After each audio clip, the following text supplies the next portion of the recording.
Hi viewers, இன்னைக்கு நம்ம நூறுசாமி படத்துடைய ரிவ்யூ தான் வந்து பார்க்க போகிறோம். சசி இயக்கத்தில் வெளிவந்திருக்கக்கூடிய ஒரு ஃபேமிலி ட்ராமா மூவி தான் வந்து பார்த்தீங்கன்னா இந்த நூறுசாமி. இந்த படம் வந்து எப்படி இருக்குன்னு வந்து பார்த்தோம்னா, சசியோடைய படங்கள்லேயே ரொம்ப ரொம்ப ரொம்ப ஒரு வீக்கான மூவின்னு வந்து பார்த்தீங்கன்னா இந்த நூறுசாமி படத்தை தான் நான் வந்து சொல்லுவேன்.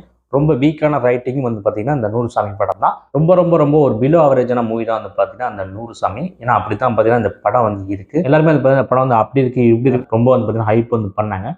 ஆனால் படத்தை போய் பார்த்தா அப்படிலாம் எதுவுமே வந்து கிடையாது. இந்த படம் கொஞ்சம் கூட வந்து பார்த்தீங்கன்னா நம்ம கூட வந்து கனெக்டாகவே வந்து இல்லை. ஏன்னா எந்த ஒரு காட்சியுமே வந்து பார்த்தீங்கன்னா சசி வந்து ஒழுங்காக எழுதவும் வந்து இல்லை, அது சரியாக வடிவமைக்கவும் வந்து இல்லை. ஸோ படத்தில் எங்கேயுமே வந்து பார்த்தீங்கன்னா காட்சிகள் வந்து ஒட்டவே வந்து இல்லை. சுத்தமாக லாஜிக் இல்லாமல் ஒன்றும் இல்லாமல் கனெக்ட் ஆகாமல் தான் வந்து பார்த்தீங்கன்னா இந்த படம் வந்து போகுது. எந்த ஒரு கதையாக வேணாலும் இருக்கலாம், மொக்க கதையாக கூட இருக்கலாம். ஆனால் ஸ்க்ரீன் பிளே மட்டும் ஒழுங்காக பண்ணால் போதும் ஒரு படத்தை வந்து பிளாக் பஸ்டர் கொடுக்க வந்து முடியும். ஆனால் சில டேரக்டர்ஸ் வந்து பார்த்தீங்கன்னா நல்ல கதை கிடைச்சுமே ஸ்க்ரீன் பிளே ஒழுங்காக பண்ணாமல் வந்து பார்த்தீங்கன்னா படத்தை வந்து போட்டு விடுறாங்க. இப்போ சசி இந்த படத்துக்கு எடுத்துக்கிட்ட கதை வந்து பார்த்தோம்னா 1980கள் 90களில் வந்து பார்த்தீங்கன்னா பாரதிராஜா மாதிரியான இயக்குநர்கள்லாம் பண்ண கதை தான். படத்தை வந்து பார்த்தீங்கன்னா சோசியல் டிராமாவை கொண்டுட்டு வந்து போகிறது, சமூக பிரச்சனை வந்து பார்த்தீங்கன்னா படத்தை வந்து பேசுறது, புரட்சி வந்து பண்ணுறது. இதை வந்து பார்த்தீங்கன்னா அந்த காலத்தில் பாரதிராஜா போன்ற இயக்குநர்கள்லாம் வந்து பேர் பண்ணிட்டு வந்திருந்தாங்க. அதை வந்து பார்த்தீங்கன்னா இப்போ சசி வந்து கையில் எடுத்து வந்து அந்த படத்தை வந்து பண்ணியிருக்காரு. ஆனால் பாரதிராஜா ரேஞ்சுக்கு நான் ஒரு படத்தை வந்து பண்ணுறேன், பாரதிராஜா மாதிரி ஒரு படத்தை பண்ணுறேன்னு சொல்லிட்டு வந்து கோட்டை விட்டுருக்காரு தான் நான் சொல்லுவேன். ஏன்னா நீங்கள் எந்த ஒரு கதையை வேணால் எடுத்துக்கலாம், எவ்வளோ வேணாலும் புரட்சி வந்து பண்ணலாம், புரட்சி வந்து பேசலாம், படத்தில் நீங்கள் என்ன வேணால் பண்ணலாம். ஆனால் வந்து பார்த்தீங்கன்னா படம் வந்து மக்களோட கனெக்ட் வந்து ஆகணும், படத்தோட ஸ்க்ரீன் பிளே வந்து பார்த்தீங்கன்னா கனெக்ட் ஆகிற அளவுக்கு நல்லா வந்து பண்ணணும்.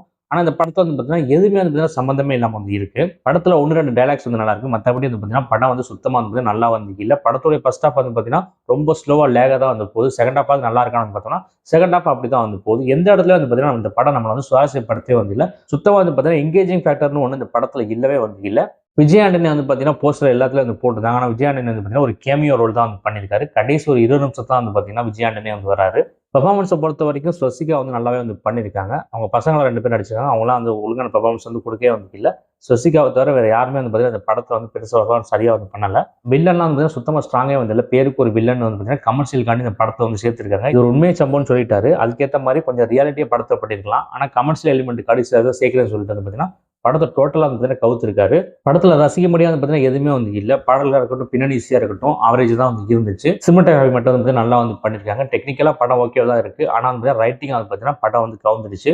ஒட்டுமொத்தமாக பார்க்குறப்ப இந்த 100 சாமி ஆள விடுற சாமிங்கிற அளவுக்கு தான் வந்து பார்த்தீங்கன்னா இருந்துச்சு. தியேட்டரில் உட்காந்து இந்த படத்தை பார்க்கவே வந்து முடியல. கண்டிப்பாக எந்த ஒரு என்என்ஸும் சாட்டிஸ்ஃபை பண்ணாத ஒரு படம் தான் வந்து பார்த்தீங்கன்னா அந்த 100 சாமி. இந்த படத்துக்கு ரேட்டிங் 5க்கு 2. 100 சாமி சசியுடைய வீக்கஸ்ட் ஃபிலிம். தொடர்ந்து சினிமா ரிவ்யூஸ் பார்க்கறதுக்கு, சினிமா சம்பந்தமான சுவாரஸ்யமான வீடியோஸ்லாம் வந்து பார்க்கறதுக்கு மறந்துடாம நம்ம சேனல் வந்து சப்ஸ்கிரைப் பண்ணி வச்சுக்கோங்க.